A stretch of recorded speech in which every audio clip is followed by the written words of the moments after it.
নমস্কাৰ বন্ধু বান্ধৱীসকল, আপোনালোকক পুনৰবাৰ মোৰ চেনেললৈ স্বাগতম জনাইছোঁ। যে APSCৰ কেইটামান ভেকেঞ্চি প্ৰকাশ পাইছে।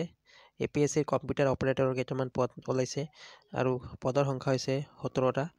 কম্পিউটাৰ অপাৰেটৰৰ হয় 17টা পদ ওলাইছে, ঠিক আছে।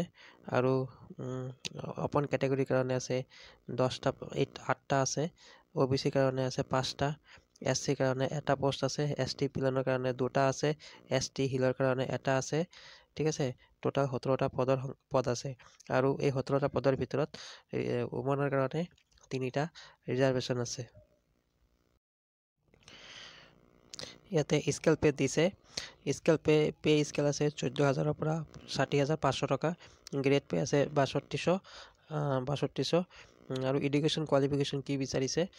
Education qualification higher secondary class 12 pass from the government recognise board of council, মানে আপোনালোকৰ ক্লাছ 12 পাছ হ'ব লাগিব।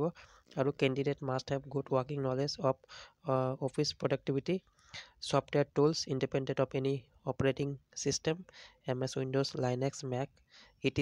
such as word processor, spreadsheet, presentation graphics, content of database, internet and email. এইবিলাক আপোনালোকৰ কাম জানিব থাকিব লাগিব।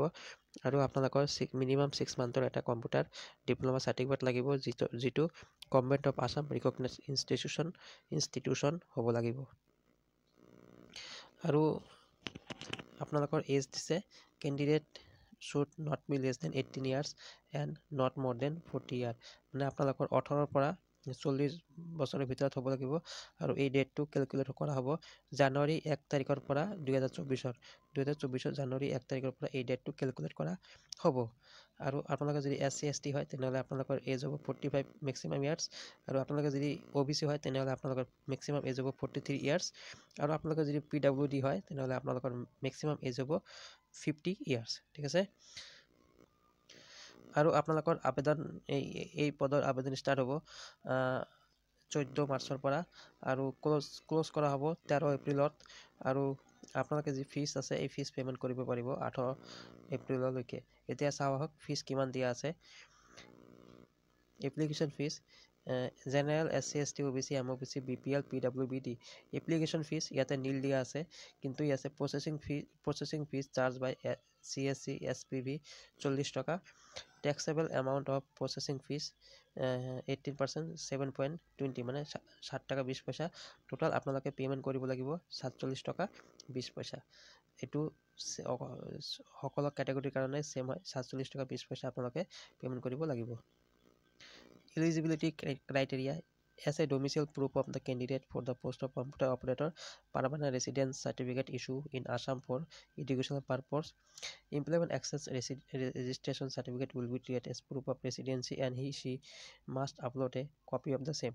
আপোনালোকক ইয়াতে কোৱা হৈছে যে আপোনালোকৰ পাৰ্মানেণ্ট ৰেচিডেঞ্চিয়েল চাৰ্টিফিকেট লাগিব, আৰু এই পাৰ্মানেণ্ট ৰেচিডেঞ্চিয়েল চাৰ্টিফিকেটটো আপোনালোকৰ যি এমপ্লয়মেণ্ট এক্সেঞ্জ ৰেজিষ্ট্ৰেশ্যন কাৰ্ড আছে এইটোৱে আপোনালোকক পাৰ্মানেণ্ট ৰেচিডেঞ্চিয়েল চাৰ্টিফিকেট হিচাপে ইয়াতে এইটো বুজোৱা হৈছে, ঠিক আছে। আৰু ইয়াতে দিয়া আছে দ্য স্মল ফেমিলি নৰ্মছ, আপোনালোকে 2টাতকৈ অধিক সন্তানৰ পিতৃ মাতৃ হ'ব নালাগিব, ঠিক আছে। আৰু ইয়াৰ চিলেকশ্যন প্ৰচেছটো ফেজ 1 আৰু ফেজ 2 হ'ব। ফেজ 1ত স্ক্ৰিনিং টেষ্ট হ'ব য'ত 100 মাৰ্ক থাকিব, আৰু ফেজ 2ত কম্পিউটাৰ প্ৰেক্টিকেল টেষ্ট হ'ব য'ত 100 মাৰ্ক থাকিব।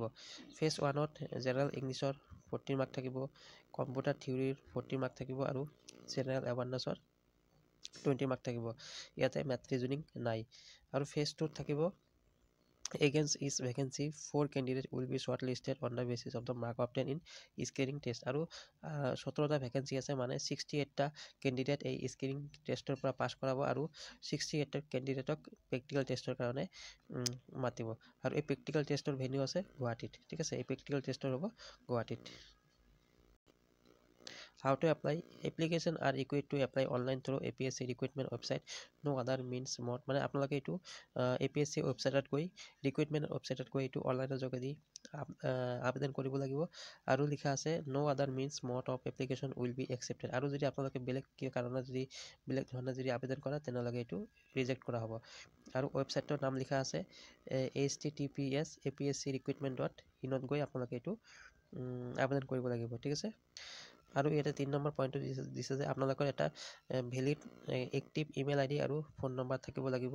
ইনভেলিড বা যিটো আপোনালোকে সকলো সময়ত ব্যৱহাৰ কৰি আছে সেইটো ফোন নম্বৰ আৰু ইমেইল আইডি দি আপোনালোকে এইটো আবেদন কৰিব। 7 নম্বৰ পইণ্টটো কি লিখিছে, candidate must submit the details of document like certificate no, issue date, issuing authority and upload the document certificate in support of the claims made by them in the application from like date of birth, experience, qualification or any other information in PDF file। আপোনালোকে এই ডকুমেণ্টবিলাক PDF ফাইলত upload কৰিব দিছে আৰু আপোনালোকৰ এই PDF ফাইলৰ maximum size 2 MB হ'ব লাগিব, মানে আপোনালোকৰ 2 MBতকৈ বেছি হ'ব নালাগিব। ইয়াতে দিছে pass certificate marksheet of the degree furnish must clearly state the name of the candidate and degree award to him her or subject are specific as a advertisement. এইবিলাকে আপোনালোকে চাই আপোনালোকে যেতিয়া আবেদন অনলাইন কৰিব এপ্লাই কৰিব তেতিয়া আপোনালোকৰ কি কি ডকুমেণ্ট লাগিব ইয়াতে লিখা আছে যে এইটো পইণ্টত লিখা আছে যে আপোনালোকৰ যেতিয়া ডকুমেণ্ট ভেৰিফিকেশ্যন হ'ব তেতিয়া যিদিনা আপোনালোকৰ কম্পিউটাৰ প্ৰেক্টিকেল টেষ্ট হ'ব সেইদিনা আপোনালোকৰ ডকুমেণ্ট ভেৰিফিকেশ্যন হ'ব আৰু আপোনালোকে এই ডকুমেণ্টবিলাকত চেল্ফ এটেষ্টেড কৰিব লাগিব।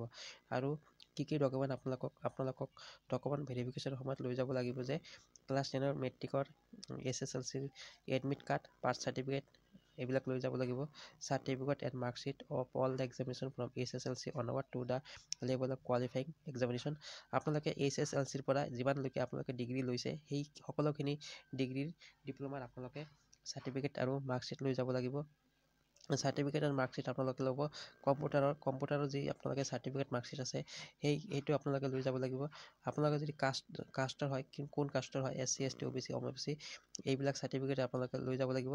আপোনালোকে PRC নহ'লে এমপ্লয়মেণ্ট এক্সচেঞ্জ ৰেজিষ্ট্ৰেশ্যন চাৰ্টিফিকেট আপোনালোকে লৈ যাব লাগিব। ঠিক আছে, আপোনালোকে যদি ফিজিকেলি হেণ্ডিকেপ হয় তেনেহ'লে ফিজিকেলি হেণ্ডিকেপৰ আপোনালোকে চাৰ্টিফিকেট লৈ যাব লাগিব। ঠিক আছে, আপোনালোকে যদি কোনো এটা গভৰ্ণমেণ্টত চাকৰি কৰি আছে তেনেহ'লে আপোনালোকে NOC চাৰ্টিফিকেট লৈ যাব লাগিব। আৰু আপোনালোকে যদি দুটাতকৈ অধিক সন্তান নাই তেনেহ'লে আপোনালোকে সেই ক্ষেত্ৰত এটা আপোনালোকৰ ডিক্লাৰেশ্যন দিব লাগিব যে মোৰ দুটাতকৈ অধিক সন্তান নাই। আৰু বেলেগ ডকুমেণ্টাৰী ছাপোৰ্ট যদি কোনো থাকে তেনেহ'লে এইবিলাক আপোনালোকে দিব। আৰু এক্সাম চেণ্টাৰ দিয়া আছে, কি লিখা আছে, the commission will also' decide to conduct examination test zone wise depending upon the number of candidate against the district show' below'. তাৰমানে কি কৈছে, এক্সামিনেশ্যন চেণ্টাৰবিলাক এই জন ৱাইজ হ'ব। কি জন আছে, শিলচৰ আছে, যোৰহাট আছে, নগাঁও আছে, তেজপুৰ আছে, কোকৰাঝাৰ আছে আৰু গুৱাহাটী আছে। আৰু ইয়াতে কি কৈছে, যদি কোনোবা জনত যদি কেণ্ডিডেট বেছি হয় তেনেহ'লে এইকেইটা ডিষ্ট্ৰিক্টৰ পৰা যিকোনো ডিষ্ট্ৰিক্টত এক্সাম হ'ব পাৰে, অনুষ্ঠিত হ'ব পাৰে। আৰু যদি কেণ্ডিডেট যদি সিমান কম হয়, বেছি নহয় তেনেহ'লে এই জন ৱাইজ আপোনালোকৰ এক্সাম হ'ব। তো বন্ধু বান্ধৱীসকল, এইখিনি আপডেট দিয়াৰ কাৰণে মই ভিডিঅ'টো প্ৰস্তুত কৰিছোঁ। আশা কৰোঁ আপোনালোকে সকলোখিনি বস্তু বুজি পাইছে। আৰু যদি ভিডিঅ'টো আপোনালোকে চাই আছে, যদি ভাল পাইছে এটা লাইক দিব আৰু কমেণ্ট কৰিব আৰু বন্ধু বান্ধৱীৰ মাজত যিমান পাৰে শ্বেয়াৰ কৰিব। আপোনালোকে শ্বেয়াৰ কৰি তেখেতক জনাই দিয়ক। আৰু মই ভিডিঅ'টো ইমানতে সামৰিছোঁ। ধন্যবাদ।